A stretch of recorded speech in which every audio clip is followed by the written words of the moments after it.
앞에서는 불신과 건전치 못한 사람들의 죄악상을 모두 19가지로 지적을 했다면 이제 여기서부터는 그들과 반대로 복음과 하나님의 일을 감당하기 위한 자신의 신앙으로 인한 어려움 그리고 고난을 당했음을 자신의 전도 사역에서 실제로 겪었고 디모데가 듣거나 직접 보았던 사실을 거론하면서 경건하게 살고 일할 것을 당부하는 것으로 이어지고 있습니다. 특히 15절부터서는 바른 진리의 경건으로 이끌려 가기 위해서는 반드시 하나님의 말씀을 통해서 신앙과 경건을 훈련할 것을 당부하는 것으로 신약 성경 중에서도 이 디모데후서의 귀중한 교훈이면서 확신이라고 할 수 있는 성경의 역할을 증거해 주고 있습니다. 결국 성경은 하나님의 감동으로 기록된 것으로 경건을 위한 신앙의 귀중한 도구임을 증거하고 있는 겁니다.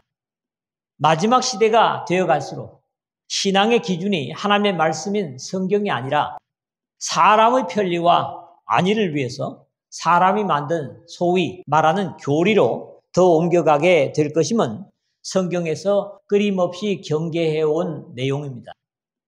이스라엘 왕정시대 때부터 여호와의 율례와 여호와께서 그들의 조상들과 더불어 세우신 언약과 경계하신 말씀을 버리고 허무한 것을 뒤따라 허망하며 또 여호와께서 명령하사 따르지 말라 하신 사방 이방 사람을 따라 그들의 하나님 여호와의 모든 명령을 버리고 하는 열왕기하 17장 15절에서 16절 상반절에 경계되고 있습니다.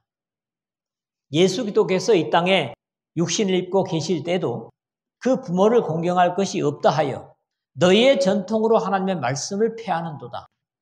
사람의 계명으로 교훈을 삼아 가르치니 나를 헛되이 경배하는도다 하였느니라. 마태복음 15장 6절과 9절입니다. 경계로 지적하신 바 있습니다. 신앙의 전통이나 교훈들은 오늘 우리에게 경계를 주는 데서 중요하지만 그것들이 오늘 우리의 신앙을 바로 이끄는 도구는 될 수 없습니다. 오로지 하나님의 말씀인 성경과 성령만이 더불어 우리를 하나님의 영광의 나라에 이르도록 올바른 믿음의 길에 세워주시고 영적인 능력을 공급해 주실 것입니다. 그러므로 성경만이 가장 확실하고 안전한 천국행 고속도로라고 할 수 있을 겁니다. 오늘도 특별히 결론을 드리지 않겠습니다. 첫 번째로는 10절에서 11절입니다.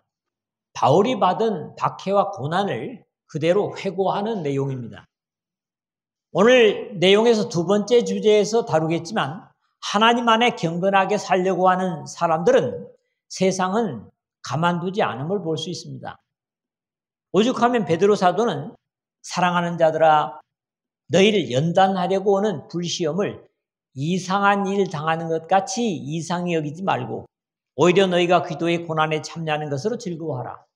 이는 그의 영광을 나타내실 때에 너희로 즐거워하고 기뻐하게 하려 함이라. 베드로전서 4장 12절 13절에 격려한 바 있습니다. 바울은 애당초부터 디모데에게 이러한 일들이 자신이 복음을 전하면서 겪었던 고난 속에서 이미 경험한 것임을 증거하고 있습니다.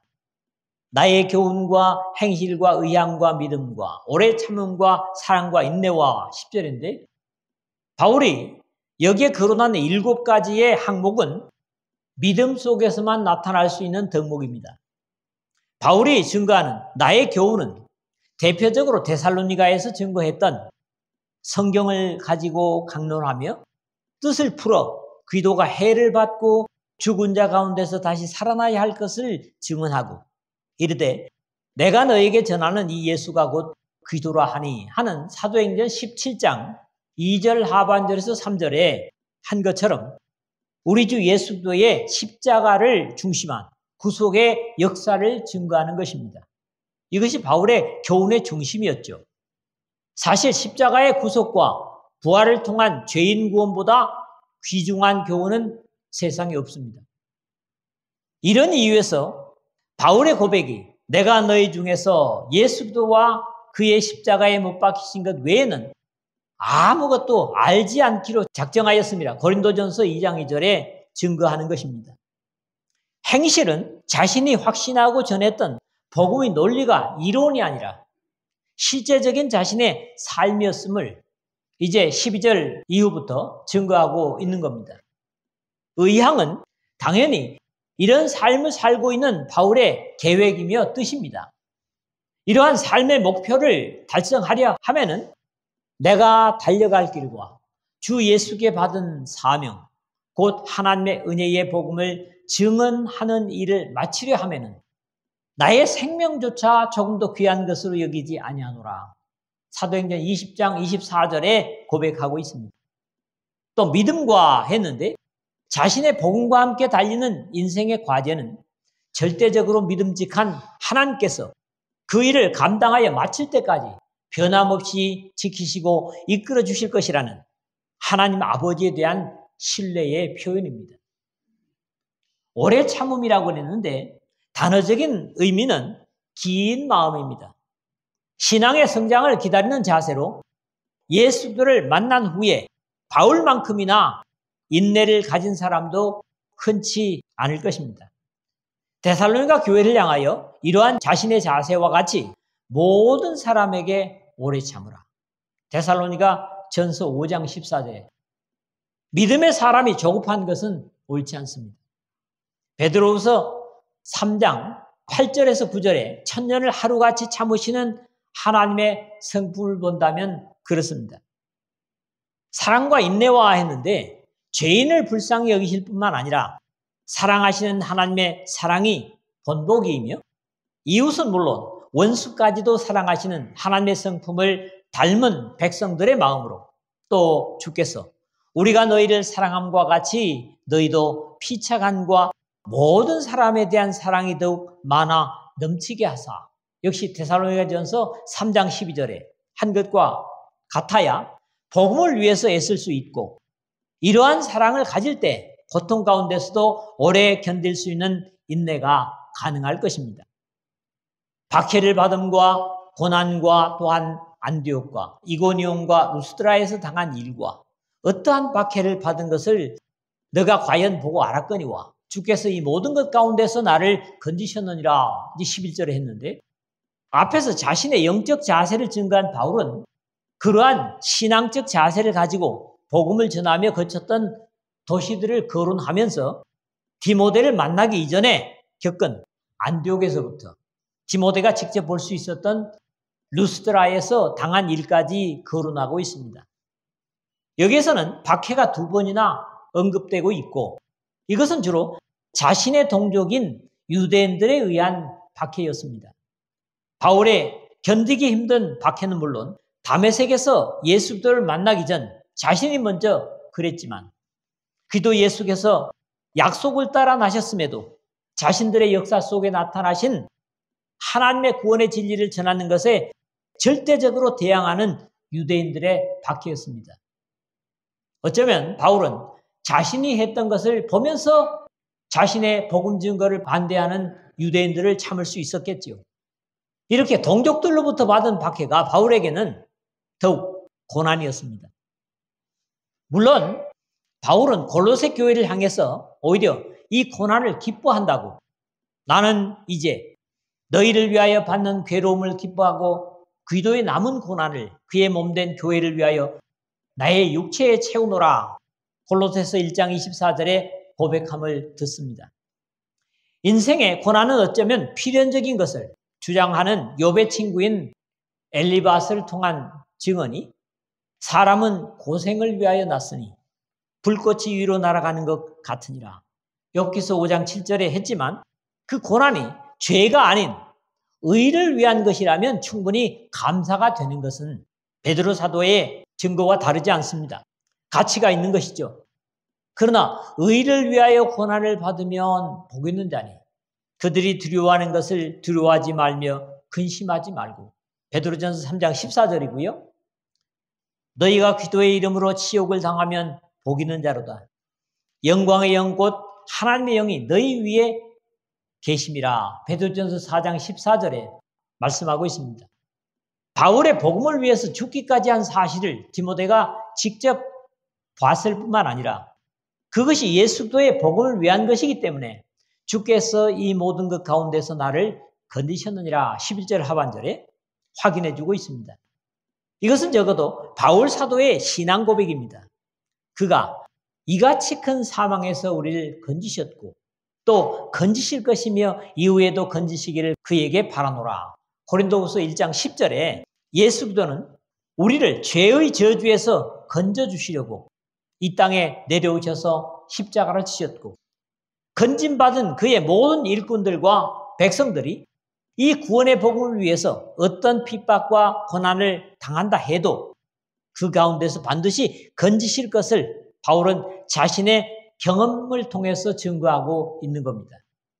루스드라에서 복음을 전하다가 돌에 맞아 죽었지만 디모데가 보는 가운데 하나님은 그 죽음 가운데서도 일으켜주신 사도행전 14장 19절에서 20절의 구원의 역사가 가장 구체적인 모습이고 앞으로 디모데와 그의 백성들이 이런 일을 당할지라도 반드시 건지심을 받을 것을 증거하고 있는 겁니다.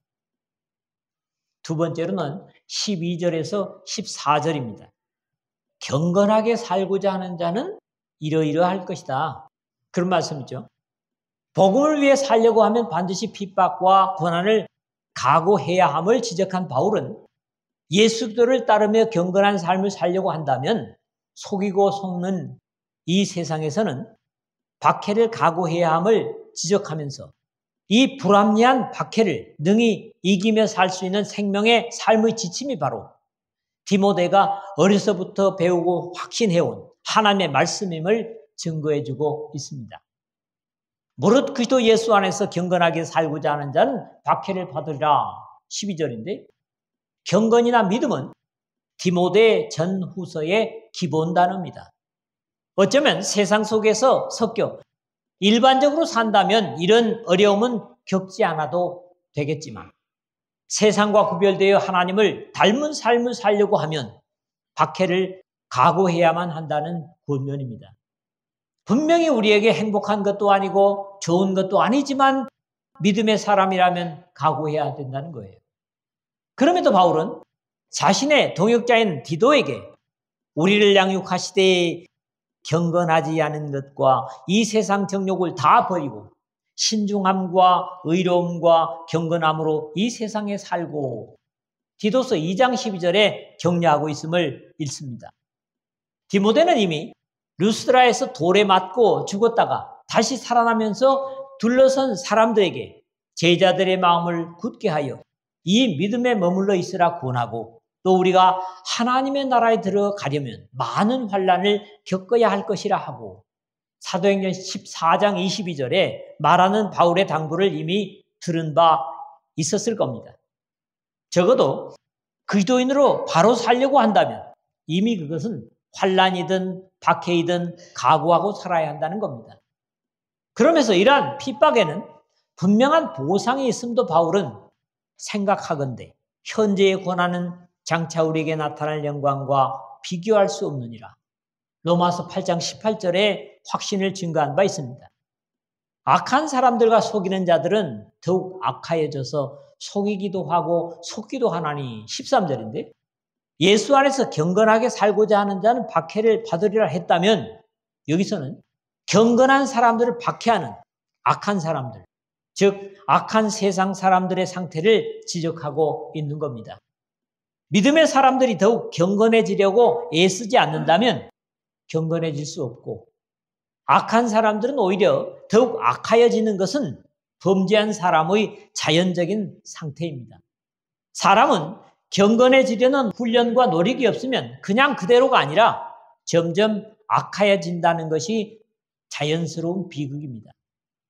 이것은 세상의 마지막까지 그럴 것임을 불의를 행하는 자는 그대로 불의를 행하고 더러운 자는 그대로 더럽고 의로운 자는 그대로 의를 행하고 거룩한 자는 그대로 거룩되게 하라. 계시록 22장 11절에 증거하고 있습니다. 특히 여기 속이는 자, 고에스, 마술사, 사기꾼 그런 말입니다만은 본래 의미는 고아오. 장례식에서 돈을 받고 우는 사람에게서 유래한 말입니다. 사람들은 자신의 성향대로 나아가게 되어 있습니다. 경건에서 하나님을 갈망하는 사람들은 점점 거룩함에 나아간다면, 속이는 사람들은 다른 사람들이 자신의 속임을 받는 것에 매력을 가지고 계속 속이는 짓을 그만두지 못하는 겁니다.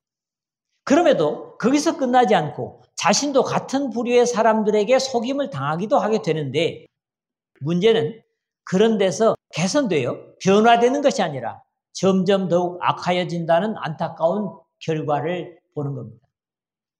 그러나 너는 배우고 확신한 일에 거하라. 네가 누구에게서 배운 것을 알며, 14절인데 세상이 비록 이럴지라도 그러나 너는, 디모데를 지칭하는 거죠. 그러한 모습을 따라서는 안 된다고 경계합니다. 배우고 확신한 일에 거하라. 디모데는 적어도 어려서부터 외할머니로부터 자신의 어머니 유니게에서 지속적으로 성경을 배워왔고 이미 진리에 대한 확신을 가지고 있었음을 전제로 합니다. 모르긴 해도 디모데의 외할머니나 어머니는 디모데에게 성경을 가르치면서 삶에 실천하며 가르친 것으로 확신할 수 있습니다. 너는 네가 누구에게서 배운 것을 알며, 14절에 라는 바울의 지적이 이를 분명히 하고 있습니다. 특히 여기에 중요한 중심을 이루는 낱말은 거하라, 머무르다 살다 존재하다 남아있다 라는 단구입니다. 귀중한 신앙의 가르침은 그것을 듣는데 만족하지 않고 그 들은 교훈대로 사는 것입니다. 그럴 때 비로소 생명이 되고 성령님께서 함께 하실 것입니다. 세 번째로는 15절에서 17절입니다. 하나님의 말씀의 능력을 증거하고 있습니다. 이제 우리로 하여금 예수 그리스도 안에 경건하게 살 수 있는 귀중한 교훈인 성경에 대한 확신과 역할을 가르쳐주고 있습니다. 에베소에서 복음이 전파돼서 왕성해졌을 때 그들의 삶의 도구였던, 또 마술을 행하던 많은 사람이 그 책을 모아가지고 와서 모든 사람 앞에서 불사르니 그 책값을 계산한 즉 은 5만이나 되더라. 사도행전 19장 19절입니다. 그런 기록을 볼 수 있습니다. 은 5만, 이것이 당시의 화폐 단위인 드라크마든지 아니면 로마의 화폐 단위인 데나리온이든지 대부분이 다 하루 일꾼의 품삯입니다. 요즘 하루 임금이 얼마냐? 일반적으로 12만 원이래요. 하루 임금이 12만 원. 그래서 5만을 곱하니까 60억이에요. 우리가 상상할 수 없는 액수입니다. 60억이나 가치가 있는 책을 불살라 버렸다. 왜 이 상당한 금액의 책을 불태웠을까? 이만한 액수의 가치를 불태웠다는 것은 그들이 진리를 알고 난 후에는 그것이 남을 속이는 방법을 기록한 책이었기 때문일 겁니다. 아, 이건 안 되는구나. 그러니까 삶이 완전히 바뀐 거죠, 그것도. 또 어려서부터 성경을 알았나니 성경은 능히 너로 하여금 그리스도 예수 안에 있는 믿음으로 말미암아 구원에 이르는 지혜가 있게 하느니라. 15절인데 성경의 가장 귀중한 가치를 증거하고 있습니다.